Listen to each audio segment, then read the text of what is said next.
తాజా అంశాన్ని చూస్తున్నాం. వల్లభనేని వంశీని కస్టడీకి ఇవ్వాలంటూ పోలీసులు దాఖలు చేసిన పిటిషన్పై విజయవాడ కోర్టులో వాదనలు ప్రారంభమయ్యాయి. తాజా సమాచారం మా ప్రతినిధి జయప్రకాష్ నాయుడు తెలుసుకుందాం. జయప్రకాష్, చెప్పండి, వంశీ కస్టడీ పిటిషన్పై వాదనలు ఎలా సాగుతున్నాయి? ఈరోజు వంశీ కస్టడీ పిటిషన్, అదేవిధంగా బెయిల్ పిటిషన్, మరొక ఆరోగ్య కారణాల రీత్యా తనకు ఇంటి నుంచి ఆహారం తీసుకువచ్చే విధంగా అనుమతించాలని కోరుతూ దాఖలైన పిటిషన్ల పైన ఈ రోజు కౌంటర్ దాఖలు చేయాల్సి ఉంది. ఇరు వర్గాలు కౌంటర్ దాఖలు చేసిన తర్వాత విచారణ జరుగుతుంది. అయితే ఈ రోజు బెయిల్ పిటిషన్ మీద తమకు కౌంటర్ దాఖలు చేసేందుకు 2 రోజుల సమయాన్ని ఇటు పోలీసులు కోరారు. దీంతో ఈ రోజు కస్టడీ పిటిషన్ మీద వాదనలు జరుగుతూ ఉన్నాయి. ఇందులో ప్రధానంగా చూసుకున్నట్లయితే A1 తో పాటు మరో ఇద్దరిని కస్టడీ కోరుతూ పోలీసులు పిటిషన్ దాఖలు చేశారు. ఇందులో ప్రధాన నిందితుడు వంశీకి ఈ విషయంలో పూర్తిగా ఆయన ఆదేశాల మేరకే జరిగింది. ఆయన ప్రమేయం ఉంది అని ఇప్పటికే కొన్ని ప్రాథమిక ఆధారాలు సేకరించాము. ఒక 10 రోజులు కస్టడీకి ఇచ్చి విచారించినట్లయితే పూర్తి స్థాయి ఆధారాలు, అదే విధంగా పూర్తి స్థాయి సమాచారం ఇందులో మాకు రాబట్టాల్సి ఉంది.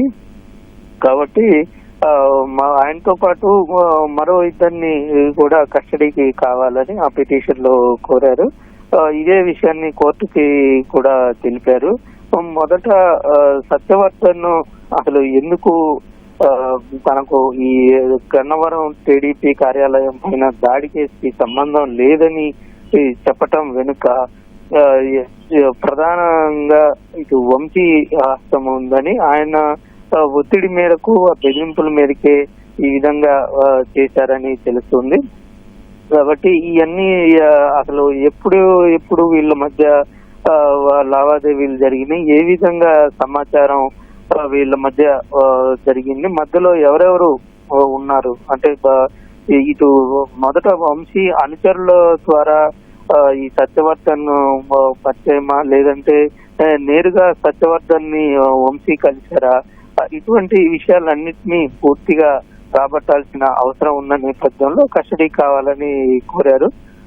ఇంకా వాదనలు జరుగుతూ ఉన్నాయి. మరొక వైపు ఇటు ఆరోగ్యానికి సంబంధించి విషయంలో తనకు ఇది కూడా అంటే బ్యారక్ లో బెడ్ వేసుకునేందుకు అవకాశం ఇవ్వాలని, అనుమతించాలని, అదే విధంగా ఇంటి నుంచి ఆహారం తెచ్చుకునే విధంగా తమకు అనుమతించాలని కోరుతూ ఆ పిటిషన్ మీద కూడా దీని తర్వాత విచారణ జరిగే అవకాశం కనబడుతుంది. ప్రస్తుతం ఈ కస్టడీ పిటిషన్ మీద ఇంకా విచారణ కొనసాగుతుంది. పోలీసుల తరపు నుంచి